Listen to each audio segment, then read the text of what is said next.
최근에 중동 전쟁으로 유가 치솟고 주식은 폭락했죠. 근데 이상하게도 안전자산이라고 불리던 금값까지도 급락을 했습니다. 여기서 투자자들이 현금 확보를 위해서 금까지도 마구 팔아치우면서 금 가격이 온스당 4,500달러 근처까지 추락을 했어요. 이렇게 모두가 두려움에 휩싸인 순간에서 오히려 리플 XRP 같은 암호화폐가 새로운 피난처가 된 듯한 움직임들이 포착이 됐습니다. 말 그대로 시장 불안감인 최고조인 상황에서 이 미국의 주정부에서는요, 왜 금이나 달러 대신 리플 XRP를 국가 전략 비쪽 재산으로 쓸어 담고 있다, 이런 이야기가 나오고 있는데 도대체 무슨 일인 건지, 이 불과 몇 년 전까지만 해도 투기 취급받고 있었던 XRP가 어쩌다 이렇게 전쟁 한복판에서 미국의 비상금고에 들어갈 자리까지 얻게 됐을까요? 하나씩 알아보도록 하겠습니다. 이 중동 전쟁 위기로서 모두가 공포에 팔아치울 때 어떤 보이지 않는 손은 XRP를 눈치껏 줍고 있었습니다. 대체 누가 그런 걸까요? 바로 정부랑 기관들의 움직임 때문인데요.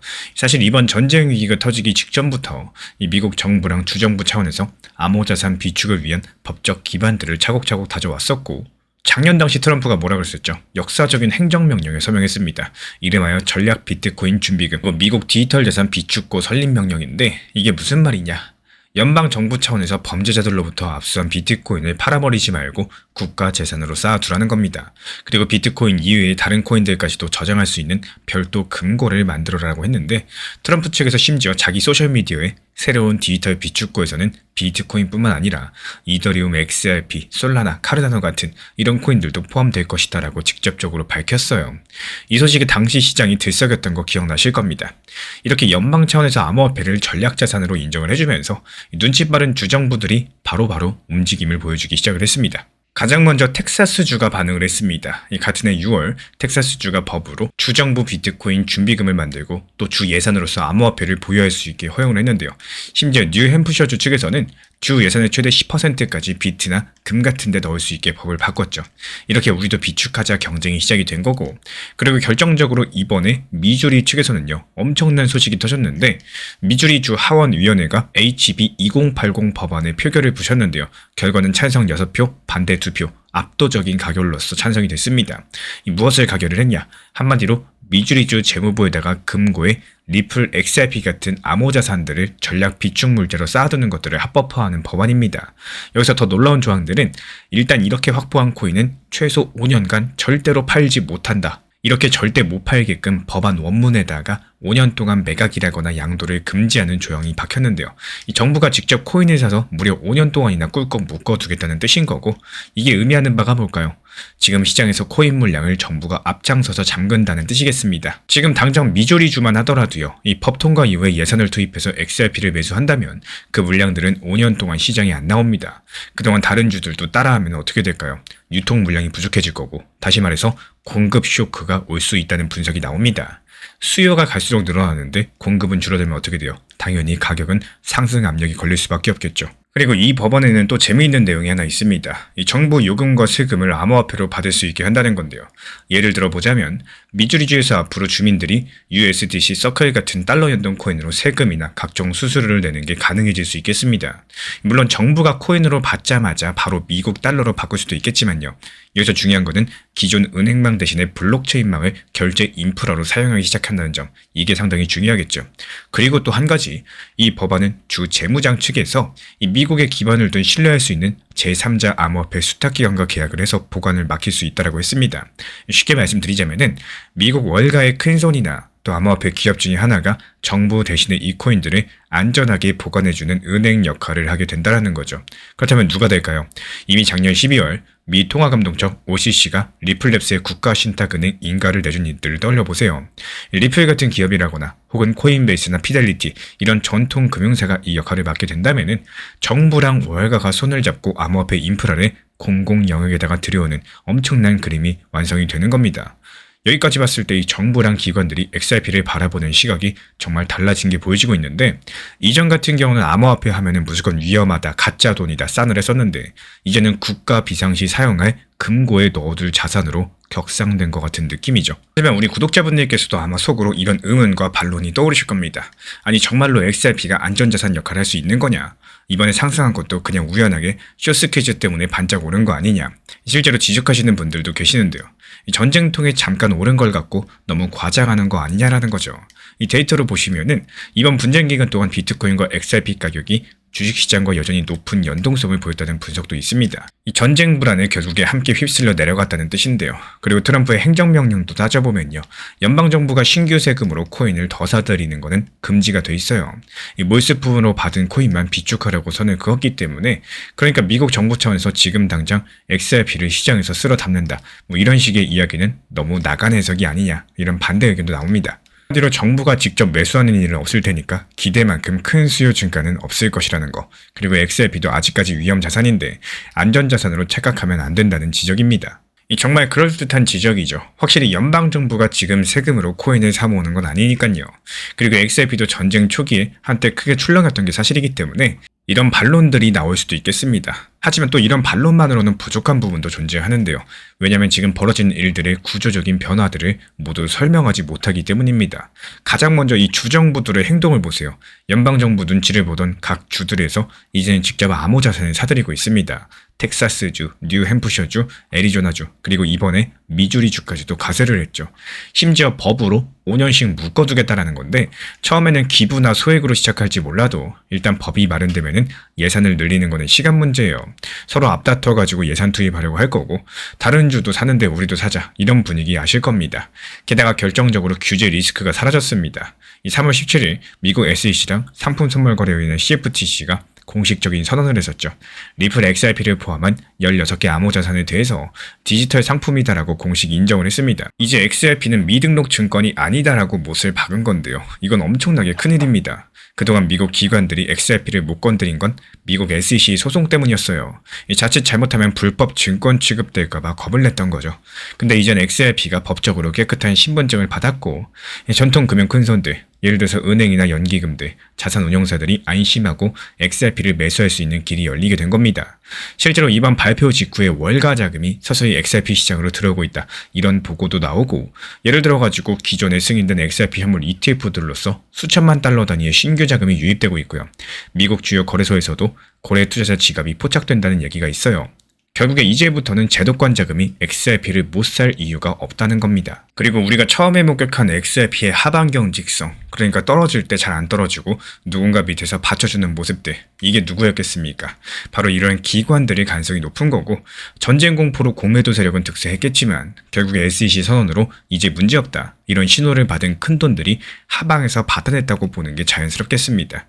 실제 시장에서도요, 누군가 1.3달러 부근에서 물량을 싹쓸이하고 있다, 이런 관측이 있었고, 결국에 개인들이 던진 걸 기관이 주워 담는 그림입니다. 이제 퍼즐을 맞춰볼까요? 규제가 풀렸죠. 주정부는 법적 토대 마련했죠.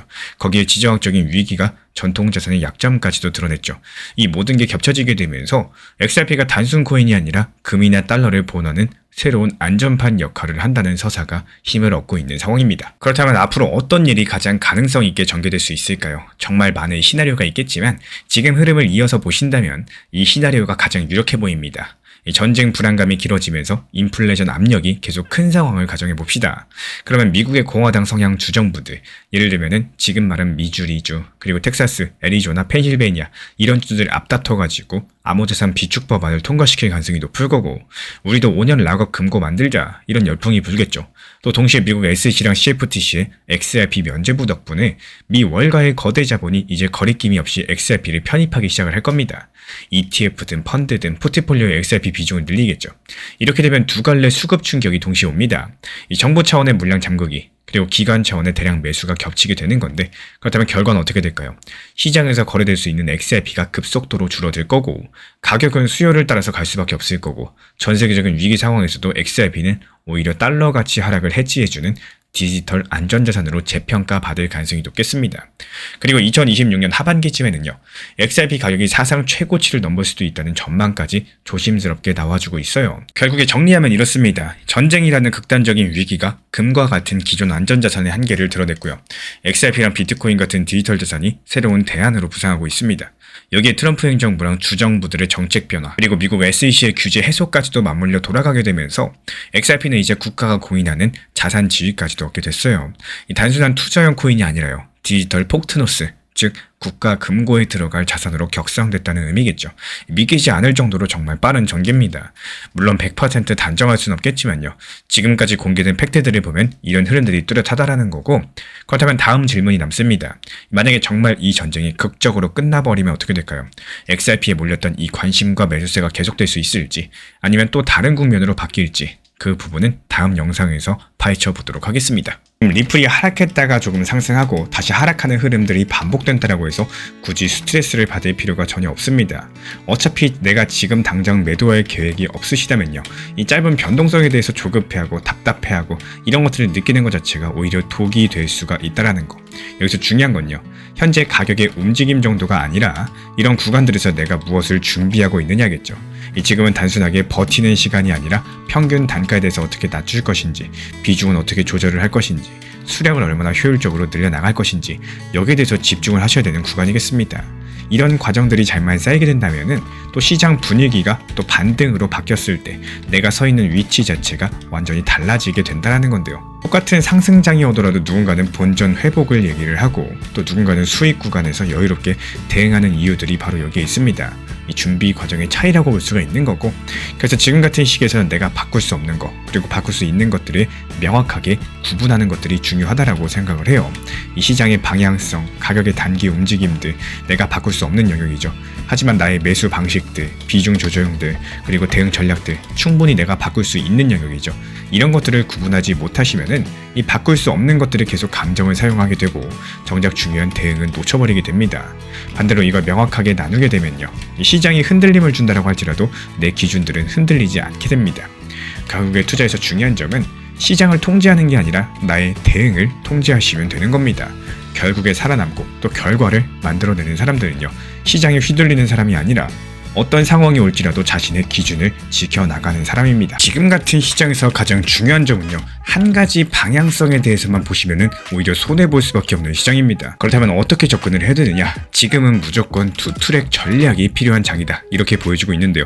한쪽 비중에 대해서는 중장기 물량으로 계속 모아가세요. 이거는 큰 흐름에 대해서 먹는 계좌다라고 보시면 되는 거고, 나머지 비중에 대해서는 단타 물량으로서 운영을 하시면서 좋은 타점에서 매수하시고 또 목표가에서 매도하시고 이거를 계속 반복하시면서 말 그대로 지속적인 수익을 쌓아 나가는 겁니다.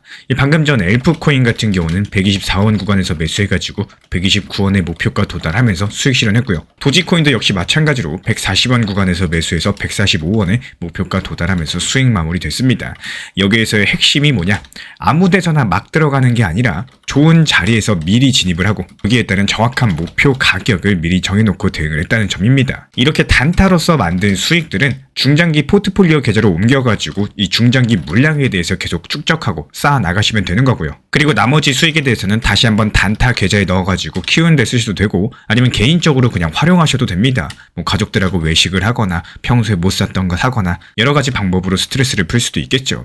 결국에 계좌를 키우는 사람들은요, 중장기 포트폴리오에 기다리는 돈, 그리고 단기적으로 운영해서 수익을 키워나가는 이렇게 굴리는 돈을 따로 놓습니다. 한마디로 포트폴리오가 한계가 아니라는 거겠죠. 이 부분들에 대해서 혼자 하실 수 있는 분들은 혼자 하셔도 좋습니다. 그런데 이번에 처음 진입하셔가지고 혼자 타점 잡기가 어려운 분들, 아니면 오랜 기간 내가 혼자서 투자를 해봤었지만 이렇다 할 수익을 보지 못하신 분들 같은 경우는 현재 우리 채널에서 운영 중에 있는 단타방에 입장을 하셔도 좋습니다. 지금 우리 채널 같은 경우는요, 먼저 챗 GPT를 활용한 단기 타점 수익방을 운영 중에 있고, 그리고 두 번째로 리플 XRP와 관련된 전용방이 있고요.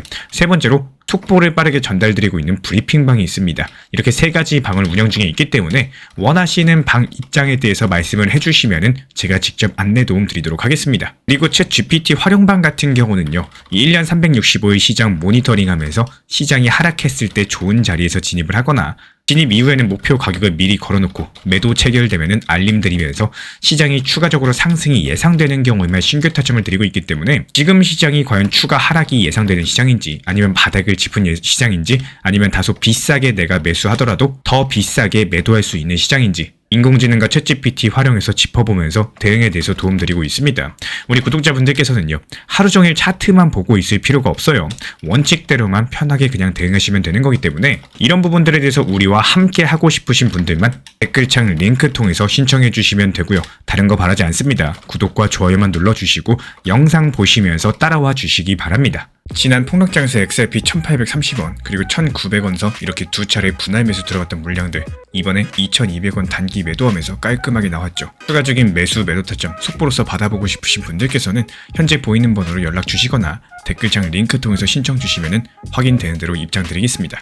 제가 안내해드리고 있는 코인 신사 채널 멤버십 전용방에 대해서 짧게 설명드려 보도록 하겠습니다. 리플, 암호화폐 시장에 대한 중요한 이슈, 그리고 브리핑이나 시장의 흐름에 대한 전문적인 분석 내용 설명과 함께 차트상의 기술적 분석, 온체인 지표와 투자 심리에 대한 내용들을 같이 안내 도움 드리고 있고, 가장 중요한 투자 심리를 컨트롤하기 위해서 포트폴리오의 구성에 대한 노하우, 투자 심리 컨트롤에 대한 내용도 같이 안내 드리고 있습니다. 코인 신사 스터디 멤버십 가입하신 분들께서는 아래 번호 혹은 신청 링크 통해서 남겨주시면 제가 연락드리고 있고, 안내 설명과 함께 신사 채널 리플 전용 멤버십 방에도 입장 안내 설명드리고 있습니다.